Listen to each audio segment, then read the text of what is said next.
நீங்க music class போய் அடிப்படையான பாடங்களை கத்துக்கிறீங்களா?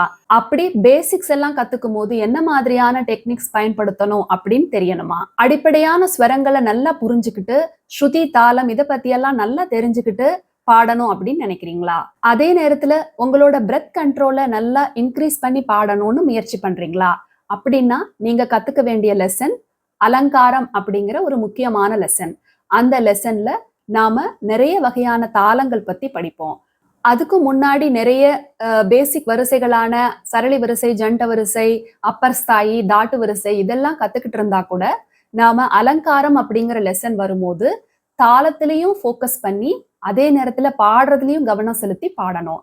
அப்ப ஒரு முழுமையான கான்சென்ட்ரேஷன் ஃபோக்கஸோட பாடினாதான் ரெண்டுமே கரெக்டா நீங்க பாட முடியும். தாளம் போடுறதுல இருக்கக்கூடிய டெக்னிக்ஸ் எல்லாம் நல்லா புரிஞ்சுக்கிட்டு பயன்படுத்தும் போது உங்களுக்கு தாளத்துல மிஸ்டேக்கே வராது. அதாவது சின்ன தாளங்கள்லாம் ஃபர்ஸ்ட் கத்துக்கிட்டு அதுக்கப்புறமா பெரிய தாளங்களை பயிற்சி பண்ணணும். இப்ப ஏக தாளத்துக்கு அடுத்து இருக்கக்கூடிய சின்ன தாளம் அப்படின்னு பாத்தீங்கன்னா ரூபக தாளம். ஏன் சின்ன தாளம் அப்படின்னு நான் சொல்றேன்னா, இப்ப ஏக தாளத்துல 4 பீட்ஸ் நம்ம கத்துட்டு இருப்போம். ஆனா ரூபக தாளத்துல 6 பீட்ஸ் வரும். அதோட டோட்டல் அக்ஷராஸ். அக்ஷரா அப்படின்னா அந்த ஒரு பீட்டை தான் குறிக்கிறாங்க. அதாவது ஒரு ஒரு தட்டு தட்டனாலோ இல்ல ஒரு ஃபிங்கர் கவுண்ட் போட்டாலோ அதுக்கு பேரு ஒரு அக்ஷரா. அப்ப ஃபுல்லா அந்த தாளத்துல எத்தனை அக்ஷரா இருக்கு அப்படிங்கறத மென்ஷன் பண்ணுவாங்க. இப்ப ஆதி தாளம் அப்படின்னு எடுத்துக்கிட்டீங்கன்னா அதுல 8 அக்ஷராஸ், 8 பீட்ஸ். அதே மாதிரி ஏக தாளத்துல 4 அக்ஷராஸ், 4 பீட்ஸ்.